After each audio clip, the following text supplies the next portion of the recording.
Artificial intelligence, AI for short. 2024 has been the year of companies trying to stuff AI into their already perfectly working software, usually making it worse because AI is still quite unreliable. Oh, what a beautiful time we live in. Pretty much everywhere you go, you will encounter something that runs on AI. You want to ask for help on a website? Usually the chatbot there is AI generated. You want to look something up on Google? Well, they are shifting to AI too. And search results have never been more unreliable. It is just everywhere. On your PC, on your phone, and even in the software I use to edit this video. Okay, but that aside, today we're gonna talk about something else. Because there was a company that thought to themselves, you know what we need? You know what the people really want? An AI-generated game. So, they made it. And it's called Oasis. And like you can see, it looks a lot like Minecraft. So, what is this exactly? Well, you've most likely seen a generative AI before. So, you ask the AI to generate anything. For example, a picture of a cute cat.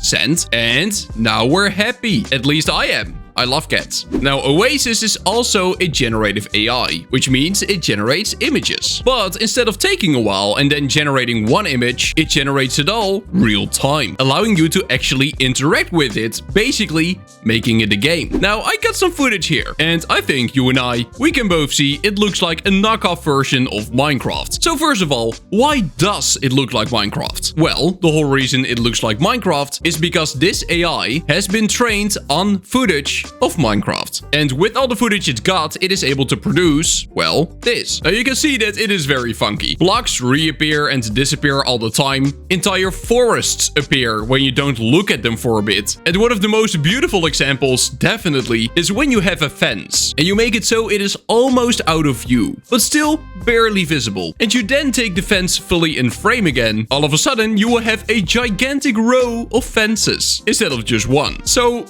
why? Why does it work like that? This is just how generative AI works. Because despite popular belief, the artificial intelligence we use nowadays, like ChatGPT and Oasis as well, they cannot actually think for themselves. It is not truly artificial intelligence, because it can't think. So the way it works with these generative AIs is that they are just trained on a bunch of data. And they can use that data to generate an answer or an image. So when you ask an AI chatbot, hey, what color is an apple? It will most likely say, well, it can be red or yellow or green, something like that. Now the AI doesn't actually know what an apple is, or what a color even is, or what anything is, because it cannot think. When you give it a prompt or a question, it will include words like, for example, apple and color and a question mark, and the AI will then use all of that together with all the data that it has been trained on to generate an answer with words that are usually seen together. So because the question is, which color is an apple, the AI will generate a text, so a collection of words that is usually the answer to the thing you are asking. And when you see what the AI writes down, it looks like it can actually think, and you're having a conversation with it. That's not true though, at least not as of 2024. ChatGPT, for example, just generates an answer in the same way that other bots can generate an image. They cannot think, they've been trained, and they use their training data to, for example, generate an image for you or a piece of text that hopefully is the answer to your question. Not always though.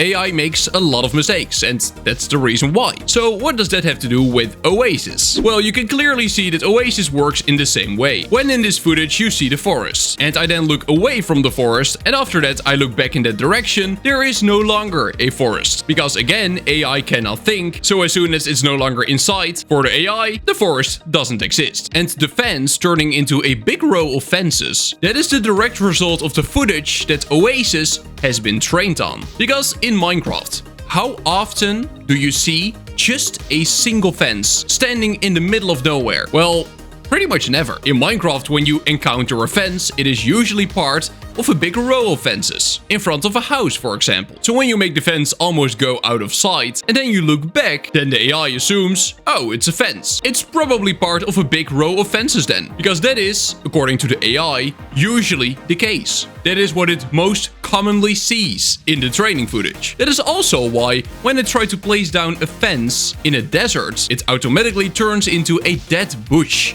Why, you might think? Just a single fence standing inside of the desert. You never see that. When does that happen? But you know what there is a lot of inside of the desert? Dead bushes. So you place down a fence and immediately the AI assumes it can be nothing but a bush. It turns it into a bush. Just like that. And after 10 minutes of playtime, your playing session is over and you can finally boot the real game again. Now, of course, this is not meant to be played as a real game. The company behind Oasis wanted to show the world what they could do and what generative AI is capable of. Now, since Oasis started to appear in the media a couple days ago, I've seen two frequently reoccurring questions. First of all, how is this even legal? Is the company behind Oasis even allowed to use Minecraft as training footage for their AI? Is that something that they can just do? And honestly, I don't know. I don't think there is anything inside of the Minecraft EULA strictly prohibiting AI from being trained on Minecraft footage. Also, Minecraft footage is of course everywhere. Like, you can find Minecraft videos wherever you go. YouTube is full of them, and so are other websites. And of course, Mojang wants to allow content creators and streamers to use their game to make content. So they don't want to prohibit that altogether. But does Microsoft like that Oasis did this? I don't think so. I think Mojang/Microsoft would rather see that Oasis gets taken down. Now, I don't know if they have any legal foot to stand on. They probably do. I mean, it's their game. But it's an interesting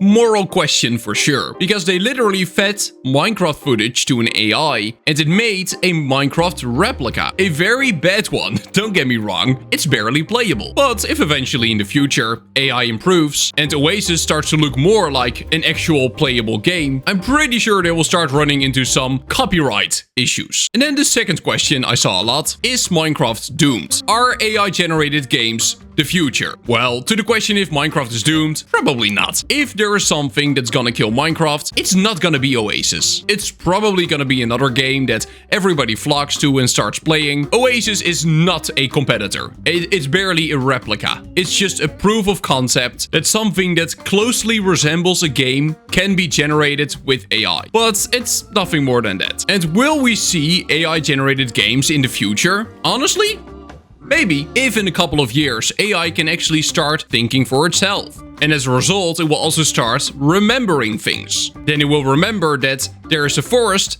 out of sight. So when you look back, it would still be there, turning it into an actual playable game. This is just what they can do in 2024, the year of the rise of AI. But AI is still so new, and everybody is still kind of figuring out how it works and what you can do with it. So while with the current technology, no, an AI generated game that is actually fun and playable is probably not possible. Maybe in a couple years it will be, but like always, only time will tell. Anyhow, let me know what you think in the comments. I would love to hear. And that's gonna be it for today. Make sure to subscribe to my channel, join my Discord. Thank you so much, channel members. And then I will see you in the next one. Bye bye, see you later, bye bye.